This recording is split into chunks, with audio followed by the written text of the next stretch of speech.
వాళ్ళతో మాట్లాడేస్తా. Okay sir. ఆయనకి నచ్చలేదు నాకు లవ్ చేయడం అంటే. వంశీస్వామి ఎంత మాల్లో ఉంటే మాత్రం ప్రేమను మీరు అలా yeah okay, I'll keep it very short. ముందుగా మీడియా వాళ్ళందరికీ thank you so much, because మేము ఇక్కడ క్రియేట్ చేసిన మ్యాడ్నెస్ని మీరే తీసుకెళ్తారు జనాల దగ్గరికి. Thank you. అండ్ సందీప్, నువ్వు ఈ మూమెంట్ కోసం ఎంత వెయిట్ చేస్తున్నావు 5 years నుంచి, I know. So I'm really happy for you. And Vishwa sir and Kriti ma'am, thank you so much for believing in our story. I'm calling it our story because we all worked like a family for this film, and I really want all of them to see this as soon as possible. So December 12th. Pesarattu upma, gulab jamun, ice cream ఎలాగో సందీప్ కాలభైరవ అలాగా అనమాట. ఆ ఇద్దరు combination is a match made in heaven. And I'm excited for that combination. మళ్ళీ colour photo తర్వాత ఆ combination వస్తుంది అంటే జనాల కోసం నేను ఎక్సైటెడ్గా ఉన్నాను.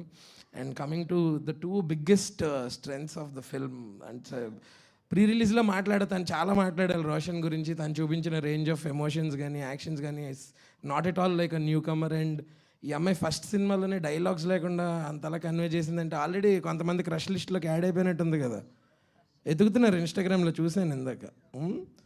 ఓకే, నేను ఆ అమ్మాయి ఇన్స్టాగ్రామ్ చూడాల, మన వాళ్ళు చూస్తుంది చూసా. ఈ డౌట్లు తగ్గించండి మీరు. సో ఇలాగే మా సినిమాని అంటే సందీప్ మీలో ఒకటిగా, మనందరిలో ఒకటిగా ఒక షార్ట్ ఫిల్మ్ మేకర్ నుంచి ఒక సినిమా తీసి దానికి నేషనల్ అవార్డు సాధించాడు. ఆ టైంకి అన్ఫార్చునేట్లీ కోవిడ్ అవ్వడం వల్ల మాకు థియేటర్లో మీ ప్రేమాభిమానాలు కనిపించలేదు. ఈసారి అప్పుడు మిస్ అయిందంతా రెట్టింపు చేసి మాకు ఈ సినిమాకి ఇస్తారని నేను మనస్ఫూర్తిగా కోరుకుంటూ, December 12th మా సినిమా రిలీజ్ అవుతుంది. Please watch it only in theatres. Thank you. Hello, మీరు అలా వెళ్ళిపోకండి. ఇంతకీ ఈ సినిమాలో రోషన్కి కాలు నొప్పి వస్తుంది. పాపం, అందుకనే నేను లేకపోతే మైక్ వదులుతాను. నేను ఈ సినిమాలో మీరేం చేస్తున్నారు? ఈ సినిమాలో చాలా చేస్తాను నేను, నాతో కూడా చాలా చేస్తారు వాళ్ళు. ఆయన అడగండి ఏమేం చేయించాడు. ఈ సినిమాలో మీకు గర్ల్ ఫ్రెండ్ ఉందా? ఆయన అడగండి. అంటే నేను చెప్పొచ్చో చెప్పకూడదు తెలీదు. మీ ఎగ్జామ్ లో ప్రశ్నలు ఆయన ఆన్సర్లు ఎలా రాస్తారు? సిలబస్ ఇచ్చింది ఆయనే కదా. అంటే టీచరే ఎగ్జామ్ రాయాలి అని చెప్తున్నారు స్టూడెంట్. ఇప్పుడు నాకు అర్థమైంది.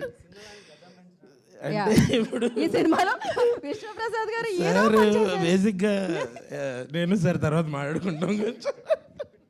ఇవన్నీ మేము ఓపెన్ గా చెప్పలేము. Thank you so much. And నా ఐ రిక్వెస్ట్ కాలభైరవ